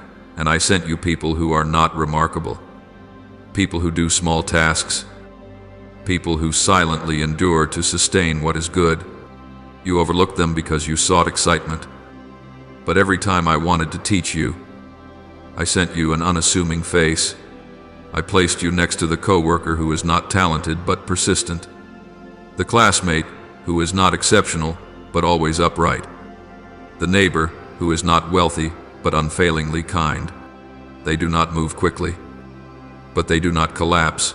They do not climb high, but they do not retreat. They do not draw attention. Yet they are the ones who keep rhythm for the souls who rush ahead without realizing they have already lost their way. Learn this lesson. I do not ask you to imitate the greatest. I ask you to learn from the most enduring. A slow pace is not the abandonment of ambition. It is surrender to the process. It teaches you that the journey of a soul is not measured by speed, but by depth. It teaches you that maturity arrives like the night wind. No one sees its beginning. No one hears its approach. Yet by morning, the leaves have already changed color. When you learn to accept that pace of life, you will see that I am not only in the highest places where the light is brilliant, but also in the lowest places where the light is gentle. I am in the grand picture, but I am also present delicately in the smallest details, and you can only see me if you stop running long enough to learn from those who appear to have nothing to teach. There are times when you wonder why your endurance does not come through blazing events, but through small moments that seem insignificant. You expect a strong wind to train your legs, but I send you a gentle slope you must walk every day. You expect a great lesson that shakes your heart, but I place in your hands repetitive, small tasks that seem meaningless. You expect a miracle to create a turning point, but I plant in your life seeds so small they seem invisible, so you may realize that resilience is not a reaction, but a habit. A musician does not play to applause on the first day. They begin by tuning the guitar little by little, turning the peg, listening, tightening the string a bit, then loosening it, patiently searching for the right note. The string does not snap because it is weak. It snaps when pulled too hard.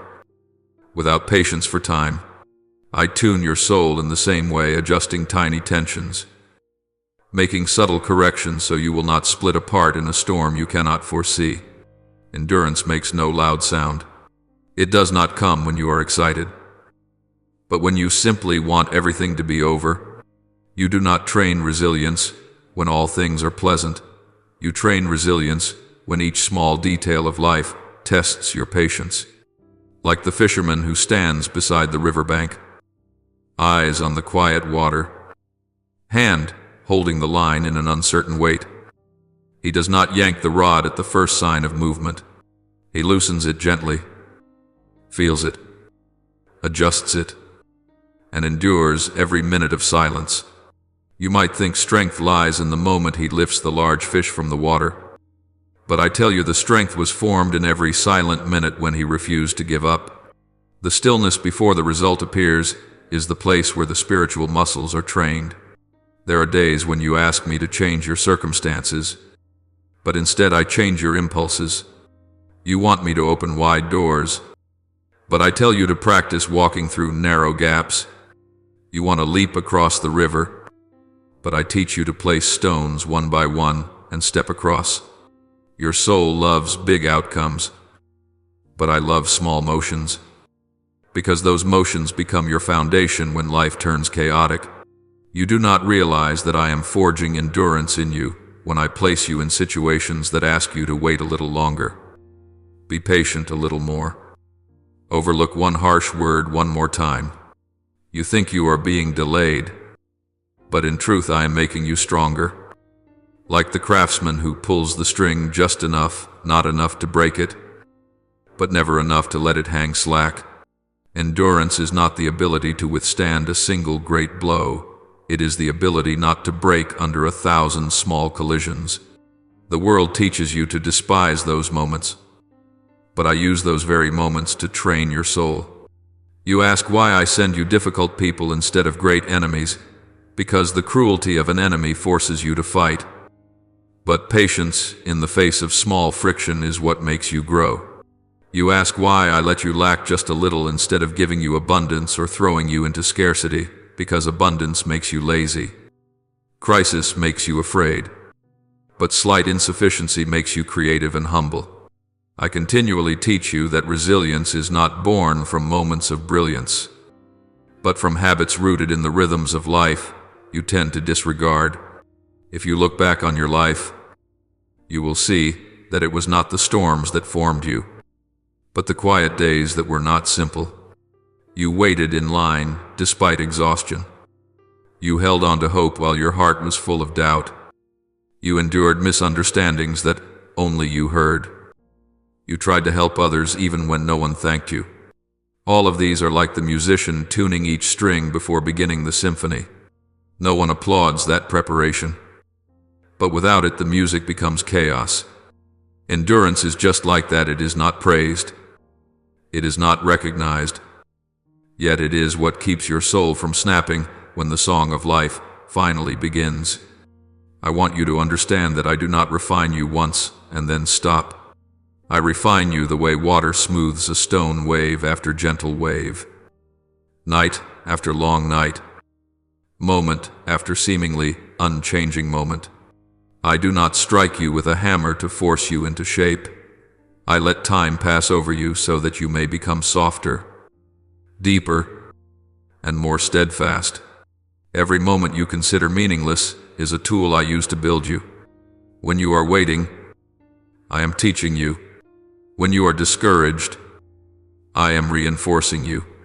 When you feel you have no strength, I am adding strength to you through that very weakness. I do not lift you up to make you run before you know how to stand.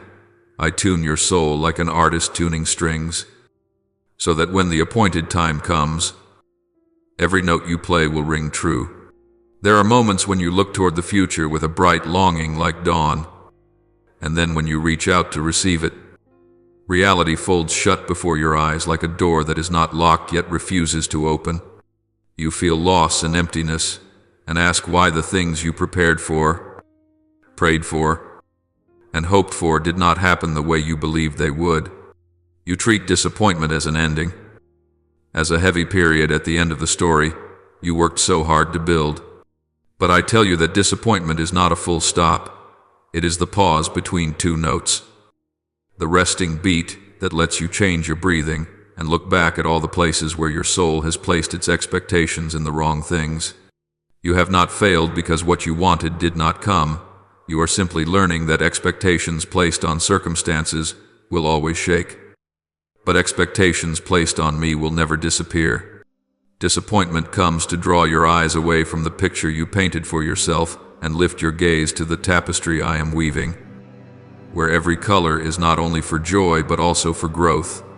You often think that expectations are what make you feel alive. But not every expectation is light. Some expectations are like dry straw fire. They flare up quickly and then die out, leaving only the scent of ashes and a hollow ache inside you.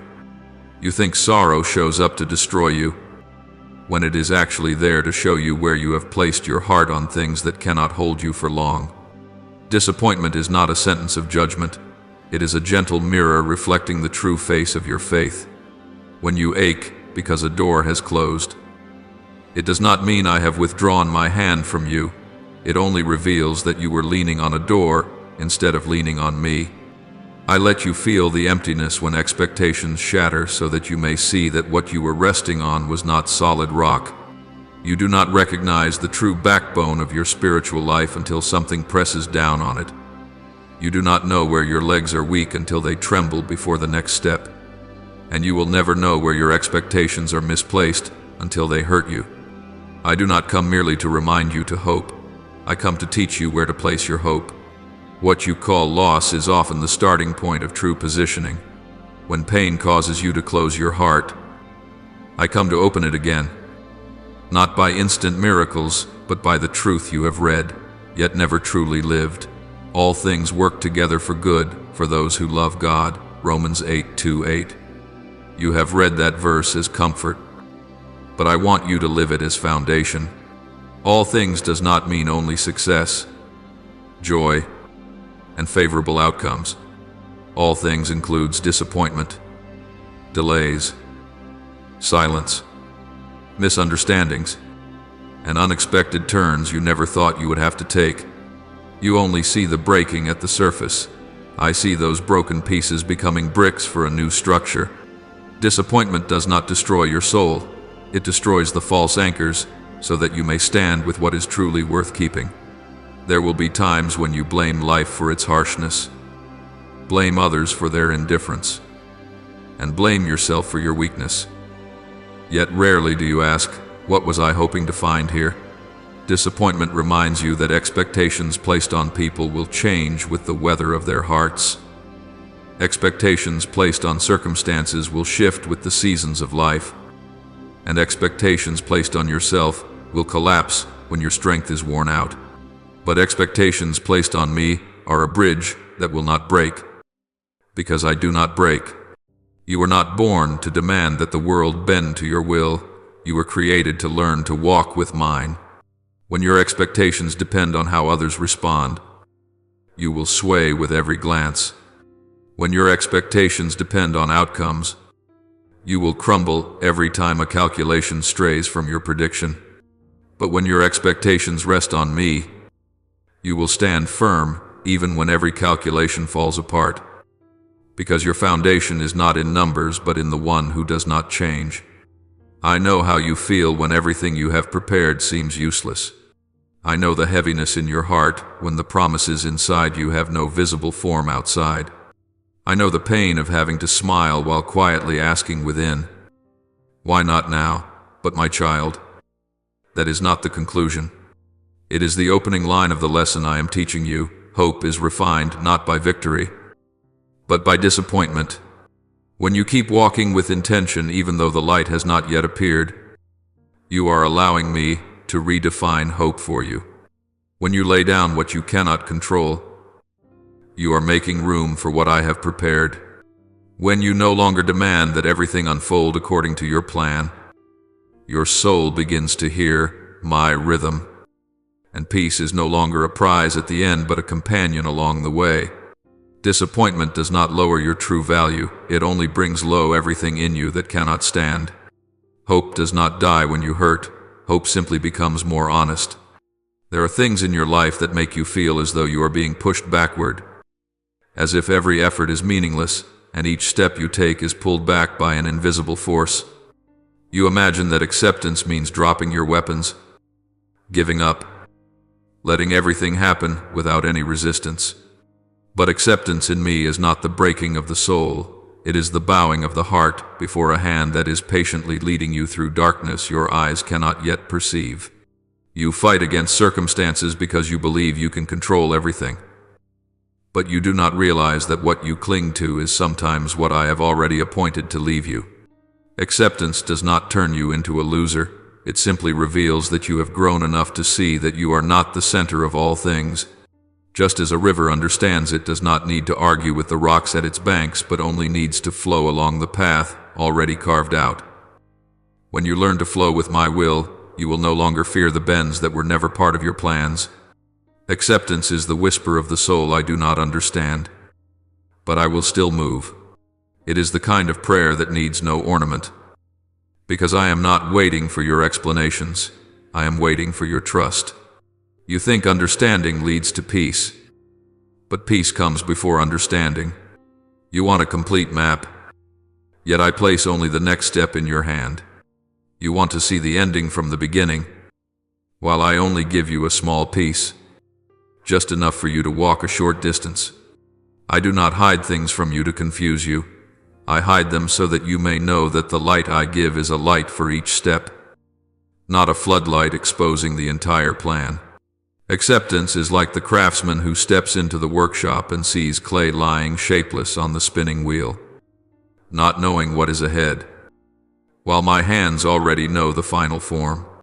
Many times you cry out when I press, push down, and stretch you, but it is through those careful movements that I am shaping your soul into a form you cannot yet imagine. You have mistaken acceptance for the silence of the defeated. But acceptance in me is the turning of someone who has stopped trying to explain the world through their own perspective. Resistance stretches your heart like a string tightened too much on an instrument at some point. It will snap. Acceptance loosens that string so it can resonate in the right key when my hand touches it. Resistance keeps your soul standing at a crossroads. Unable to move forward, acceptance leads you to the place where you will understand the purpose behind the turns that once seemed pointless. When you stop asking, "Why did this happen to me?" and begin to ask, "What do you want me to learn through this?" you have stepped out of the territory of bitterness into the realm of wisdom. That is the difference between someone who carries their wound as a final full stop and someone who receives their wound as an invitation to find themselves in me. Acceptance does not make you weaker. It is the exhaustion of fighting what cannot be changed that wears you down. There are moments when I lead you into a situation not so you can prove your strength, but so you can discover that, in the place of weakness, you may lean on me without shame. You have believed that I want you to fight without ceasing. But there are battles where the most beautiful victory is learning how to let go. Letting go is not surrendering in despair. It is trusting that there are greater hands holding what you are afraid to lose. You imagine that holding on to everything is responsibility. But some things are truly kept only when you allow them to leave your hands. I have seen you choke back tears, trying to protect what has gone beyond your capacity. I have seen your heart tighten because you cannot control the flow of time. I do not blame you for the times you have clung so hard. I simply wait until you are tired enough for me to say, "I am here." Lay it down. There are areas of life that only open when you stop demanding they unfold according to your schedule. I let some of your prayers remain unanswered, not to test how much you can endure, but to reshape your expectations in the right direction. When you learn to accept, silence no longer stands as your enemy, it becomes your teacher. When you accept, what is unclear is no longer a threat, it becomes fertile ground for faith to take root. I do not let you stumble to discourage you. I cause you to pause so you can see that your feet have been resting more heavily on outcomes than on the one who guides you. Acceptance does not turn you into someone passive. It simply makes you soft enough not to break yourself when I adjust your path. If you look more deeply into the seasons you called failure, you will see they were always connected to beginnings you did not recognize at the time. Understanding arrives at the end like a delayed dawn, and you will realize it was never absent. You simply lacked the patience to wait for the light to reach you. Acceptance is the door that leads you into peace, and peace is the ground on which your feet can stand firm when the wind changes direction. When you trust me in what you do not understand, you no longer need an explanation in order to move forward. You do not need a map to choose your next step. You do not need a detailed plan in order to remain standing. You only need to know that I am there and that I will not abandon you. It is in the blind stretch of the journey that you learn the simplest yet deepest lesson. Faith is not knowing what is happening. Faith is knowing that I am present in everything that is happening. There are days when you say you believe, yet your heart trembles with every step, as if faith must instantly produce comfort. You think believing is a surge of emotion, an inspired moment that makes you want to run toward the future. But faith is not born in excitement. Faith begins in the days when nothing seems to happen, in the long hours without a single sign, in the quiet steps no one sees. Faith is when you still place your foot on the ground even though the light has not yet appeared. Faith is when you say yes, even while the logic in your mind is shouting impossible. Faith is a choice, not a momentary emotional reaction. Faith does not require a feeling. Faith requires steadfastness, like a seed buried in the soil, not knowing when the sun will touch it, yet continuing to open its inner shell, not because it feels ready, but because the program of life has already been written within it. I know your weariness when you walk without seeing the road. I see the nights when your soul wants to stop because the distance between promise and reality is painful. In those moments, you look to your feelings as the measure of your faith, and when your feelings sink, you assume your faith has disappeared. But my child, faith does not follow the rhythm of emotion. Emotion is only the wave upon the surface, while faith is the undercurrent beneath. When you keep walking, though, your heart has not yet been comforted. That is faith. When you still choose what is good while you are hurting, that is faith.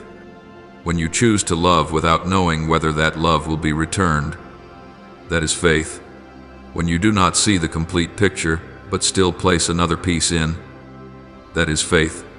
Faith is the firm assurance of what you have not yet seen, Hebrews 1:1-1.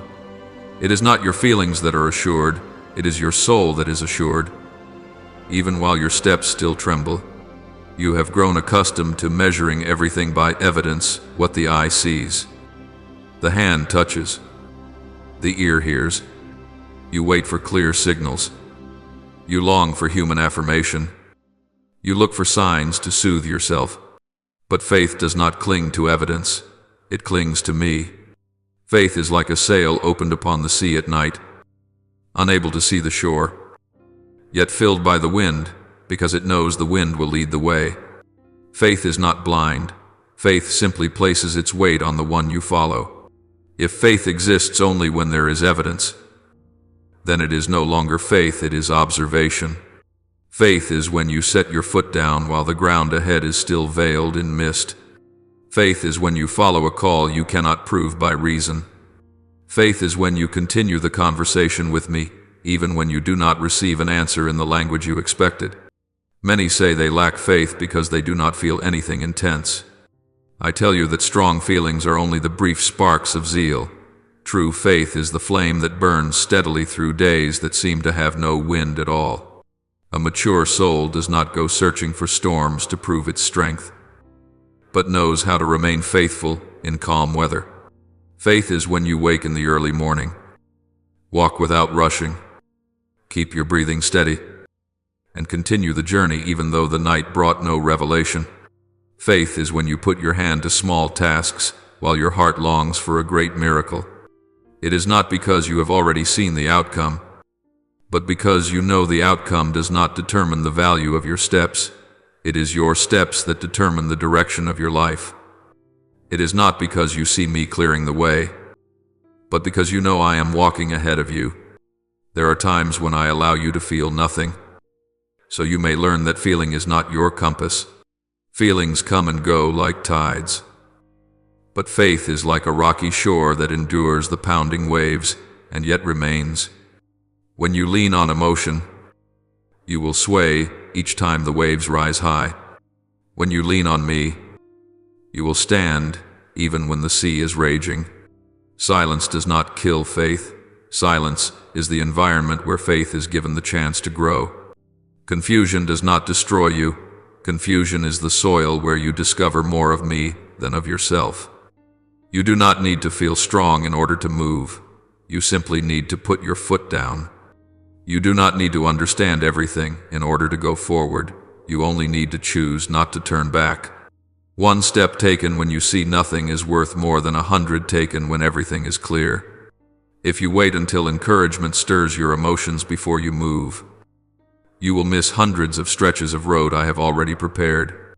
There will be times when you must move forward while your heart still doubts, when your eyes are still wet with tears, when your hands are still trembling.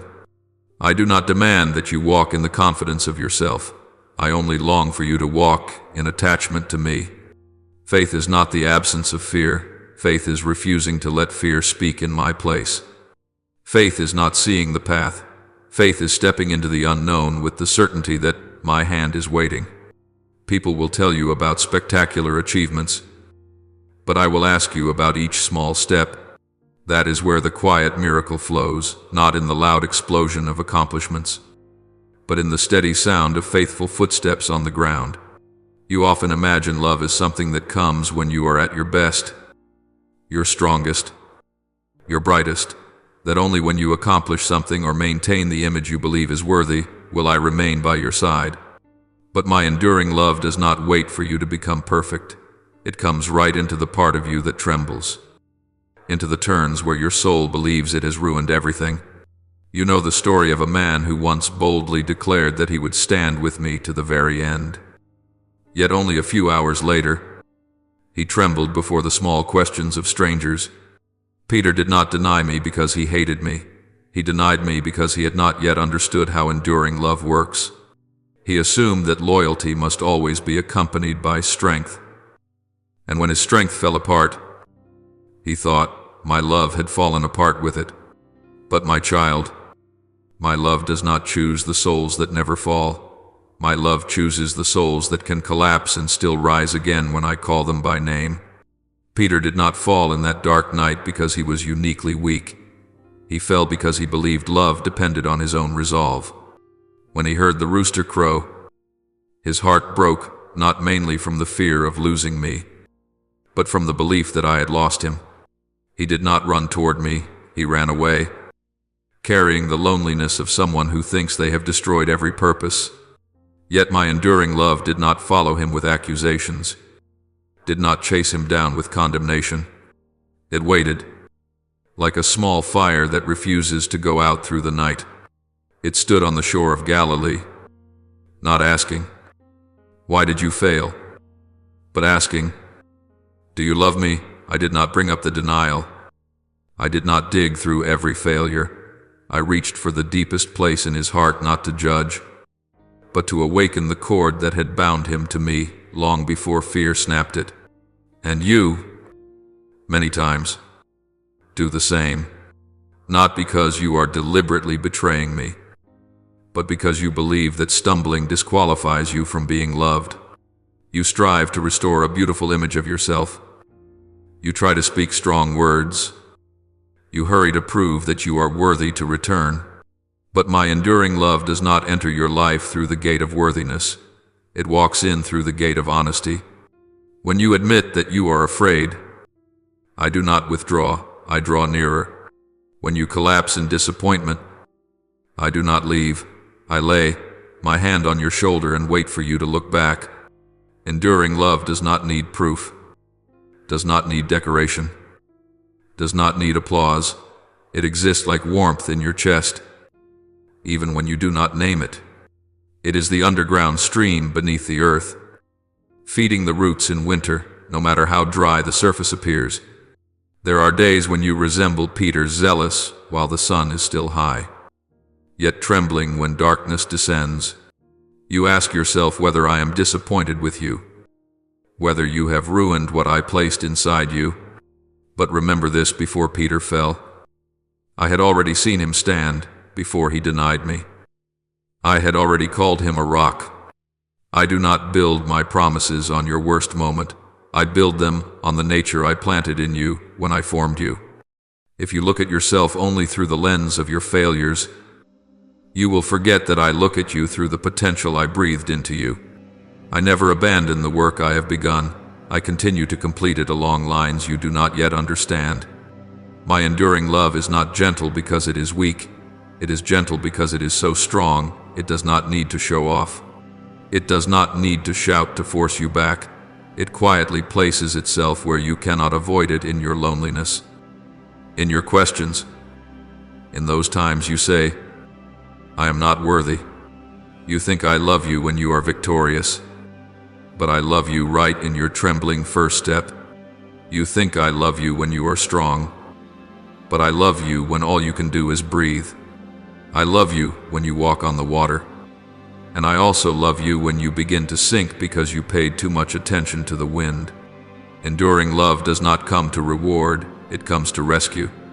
It does not arrive when you have proved yourself. It arrives when all you have left is an empty space, ready to receive. Peter met me again, not in the synagogue, not before a crowd, but by a charcoal fire where I was grilling fish and bread, simple, warm, quiet. I did not set up a pulpit, I set a meal. Enduring love does not demand drama. It seeks you in the small details, in the moments everyone else considers ordinary. Yet there you hear my calling more clearly than any sermon. It is not when you stand firm before multitudes, but when you are hauling in nets in your tiredness, and I say, "Cast it on the right side." That is the moment of enduring love. It does not erase the past, but leads you forward without forcing you to keep staring at your stumbling. And my child, if you ask whether that love is enough for you, remember this. I did not question Peter about how his past had been. I only asked about his present. Do you love me? My enduring love does not rest on perfection. It rests on the direction of the heart. However many times you lose your way, I continue in the same rhythm. I call you forward, not backward. I do not desire you to live your whole life as someone forever apologizing. I want you to rise as someone who is called, for you are not defined by your mistakes, but by the word I spoke over you from the very beginning.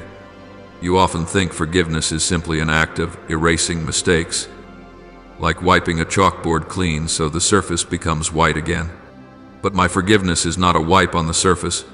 It is a deep intervention into the very roots of where you broke, where you bound yourself with judgments I never uttered.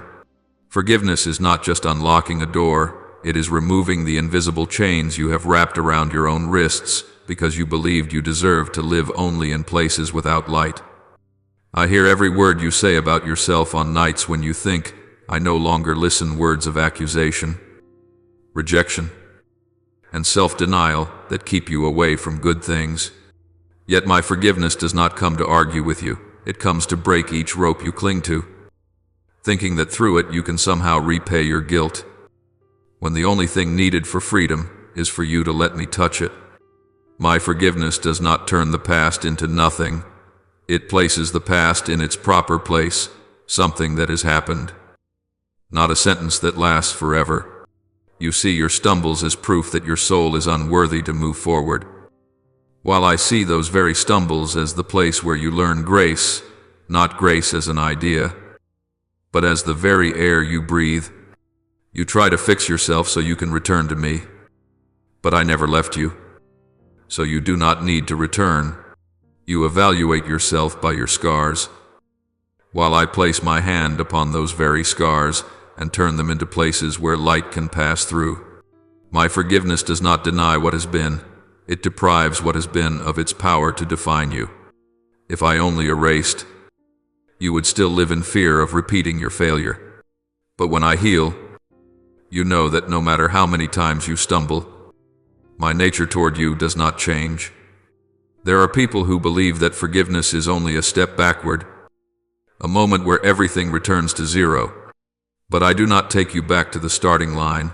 I bring you back to where you truly belong. My forgiveness is like opening the door of a prison where you have lived so long that you have started to call it home. That room is dark and familiar. You know every corner of the wall, every sound of the rusty lock, and you fear the light because you have lived in the shadows for too long. But when I open the door, I do not force you to run out. I extend my hand and wait for you to take it. You are not forced to leave the darkness. You are invited to step into peace. Forgiveness is not the act of closing your eyes to what has happened. Forgiveness is what opens your eyes to see that you have always had value, not because you kept yourself flawless, but because I have never withdrawn my love from you, not even for a single breath. My child, you once thought that to be forgiven, you had to punish yourself, had to live in silence, had to despise your own soul as a reasonable penalty. You believed that only when you made yourself small enough would I feel compassion for you. But I do not love souls that despise themselves. I lift up those who know how to see their own smallness and still walk toward me. My forgiveness does not merely cancel old debts. It restores to you the right to love yourself through the eyes with which I see you.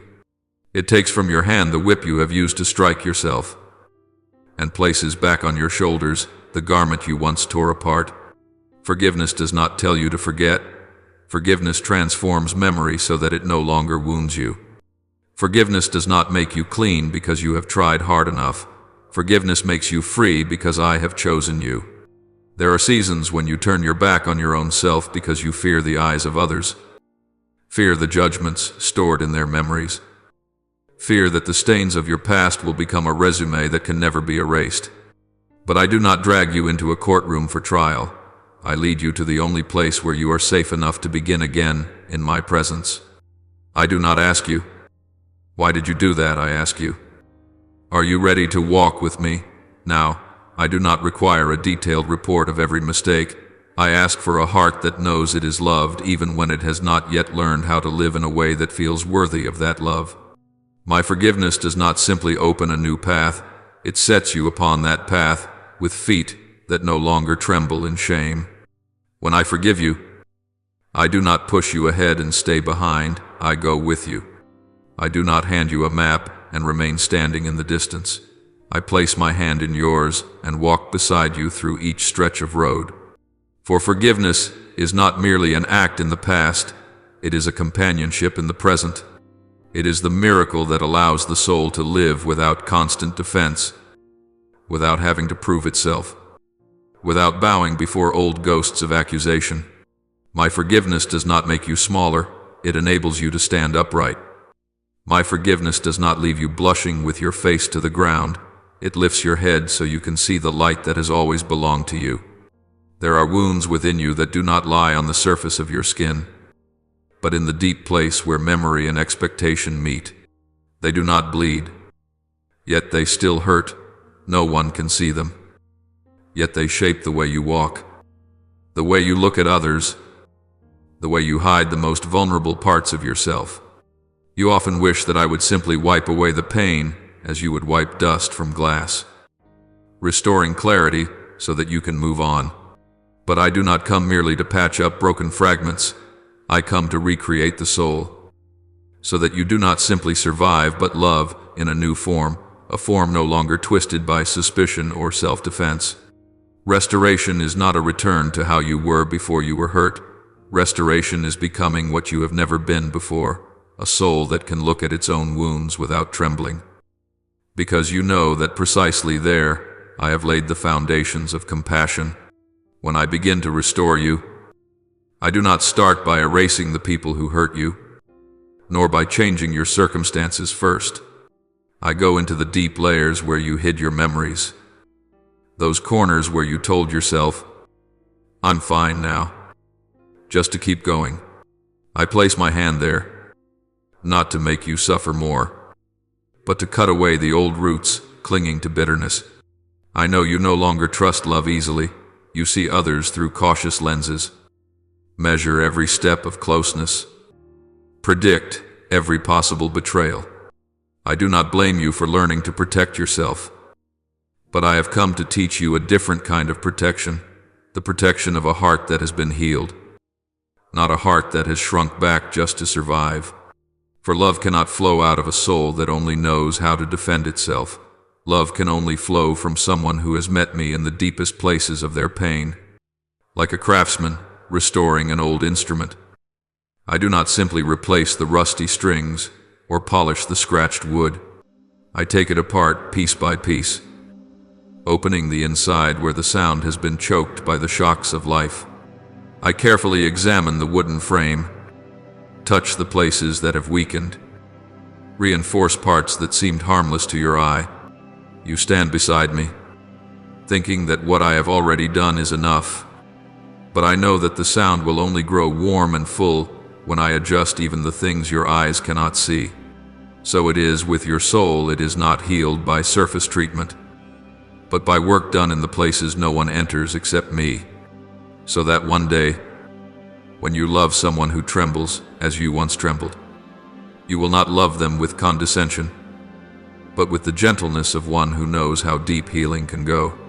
There are people I bring into your life, not so that you can avoid pain, but so that you can learn to share the peace you have received. I do not place you among flawless souls. I place you among bleeding ones so that you can understand that enduring love does not come from never being wounded, but from being rebuilt. When you see the weariness in their eyes, I want you to recognize yourself in them, like a reflection of the time when you did not yet know how to call my name. I do not invite you to become the strong one. I invite you to become the one who was once weak, for only those who have been weak know how to lift others up instead of judging them, not so that you may save them by your own strength, but so that you may share the tenderness I have poured into you. Little by little, I do not restore you so that you will forever turn your back on the past, as if denying what happened could make you new. I restore you so that you can carry your past the way someone carries a scar that has healed. It no longer hurts, but it reminds you that the body once knew how to mend and that I was present in every beat of that process. A scar is not ugly, it is where the light reflects. If I only healed without rebuilding, your pain would merely fall asleep, waiting for another chance to awaken. But when I rebuild, I turn the place that once broke into the strongest point of support, like a branch once lashed by storms that becomes sturdier than those never shaken. And you will see something strange and beautiful when you are restored. You no longer love in order to be loved back, no longer give in order to be comforted, no longer open your heart out of fear of being abandoned. You love because I loved you first. You forgive because you were forgiven first. You lift others up because you were lifted when you thought you had fallen into the deepest pit. My restoration turns compassion into a natural reflex, not a survival strategy. It teaches you to look at others through the eyes with which I look at you, not through their failures, but through what could bloom in them if one day they allow me to touch their hearts. And there, in that place, you become my outstretched arm on the earth, not as a herald of power, but as a bearer of gentleness. For the gentle ones are those I have held close through seasons of breaking. No turn in your life is ever wasted, and no step is ever lost when you allow me to walk alongside you. Spiritual footsteps do not mature in a single morning, nor ripen after an unexpected miracle. They grow with the quiet rhythm of each day. In the moments when you rise, though exhausted, in the moments when you slow down to hear the wind, in the moments when you stop not because you are weak, but because you honor the rhythm of your own heartbeat. You have walked through flat lands and uneven paths. You have known the feeling of being carried and the feeling of having to balance yourself. Through all those experiences, I have never demanded that you be strong immediately. I have only asked that you do not give up on yourself. A mature pair of feet needs prove nothing. It is silent, yet steady. It does not compete with the steps of others, nor compare its rhythm with the souls running ahead. It understands that speed does not determine the destination, but endurance and direction are what keep it standing. There are days when you think you have not moved forward, but your heart has learned to be gentler, and your mind has learned to discern what is my voice and what is the echo of fear. That maturity does not arrive with thunder. It arrives in changes so small that you only recognize them when you look back over a long stretch of road. Mature feet no longer seek dazzling light to guide the way, because they have learned that the light of peace within is enough. They do not demand praise or affirmation from the outside, because they have grown accustomed to my quiet presence. You once believed maturity meant never falling again, never trembling again. But true maturity is knowing that every fall does not tear apart your worth, and every trembling does not drive me away. You learn to stand not because you fear failure, but because you know you no longer walk alone. A soul that has matured does not try to impress. It simply lives honestly with the peace that comes from belonging to me. There are steps you take that no one sees, no one celebrates, no one remembers. Those are the steps that form you. It is in those small moments when you remain patient in silence, when you do not rush to prove yourself, when you choose forgiveness instead of retaliation, when you accept that not every answer will come in the moment you desire that your feet have grown stronger. I rejoice when you walk far, but I rejoice even more when you walk deep, for steps that move inward are the ones that lay the foundation for every outward journey. You do not need to tell the world that you have changed. The gentleness in your eyes, the calm with which you no longer fight to be heard, the composure with which you face the unknown, all of these will speak on your behalf. Those who once saw your anxiety will see a tranquility they cannot explain. Not because you have found answers to everything, but because you have trusted in one simple truth: I am still with you. In every breath, every silence, every small decision, That is the foundation of mature feet. They know they do not need to see the entire path in order to walk steadily. And when you pause, not because you have lost direction, but because you are listening to me, you will understand what you never knew. You no longer need to cling to every support. The maturity of spiritual footsteps is not found in control, but in trust. Not trust that everything will be smooth, but trust that I am close enough for you to walk one step at a time. The world will have its sprints, its leaps, its shouts of triumph, but you will have gentle steps, steps that know how to wait, steps that know how to love, and steps that know how to return when needed. This is neither the end of the journey nor a new beginning. It is simply the natural transformation of a soul that has passed through the night season and no longer fears the shadows on the ground. Mature feet are not perfect feet. They still know pain, fatigue, and hesitation before the unknown. But they no longer tremble before the dark, because they know that wherever you step, I step with you. You do not need thunder to call your name, nor fierce visions to know you are on the right path. You only need to keep stillness and peace within your chest. There, you will hear what I have whispered since the very first days I have never left you. And in that sentence, your feet find their place in the universe not as a conqueror, not as one who has overcome all things, but as someone who knows they are loved enough to keep moving forward. There is no bell to announce that you have matured. There is no milestone that shows you have reached a state without struggle. There is only the quiet, gentle serenity when you look back on the road behind you and realize, today I walk differently. Not because I am stronger, but because I believe more. And that is all I ever hoped for. You do not need to become a hero. You only need to become yourself, the version shaped by me, gently molded by me, supported by me through every slip and every rising. That is the culmination of the journey, mature feet. Not loud, not proud, simply quiet and steadfast, knowing that every step carries my breath. Now pray as follows, Lord. When I walk into rugged paths that my heart wants to avoid, keep me from the desire to look for shortcuts. Help me learn to walk each step with calmness, not to prove anything to the world, but so that I may know you are building strength within me. Every time I stumble, please lift me, not so that I may run faster, but so that I may recognize that my feet are learning to stand. Teach me patience with myself, trust in the long process, and not to burden my soul with the haste of the world. Lord, when trials arrive like a strong wind, help me not to see them as enemies. Teach me to view shaking events as mirrors, revealing the parts of me that are not yet mature, so I will not flee in bitterness, but receive what you are teaching. When my heart questions why everything has become difficult, please do not let me forget that trials are the place where you lead me into growth, not a sentence of judgment.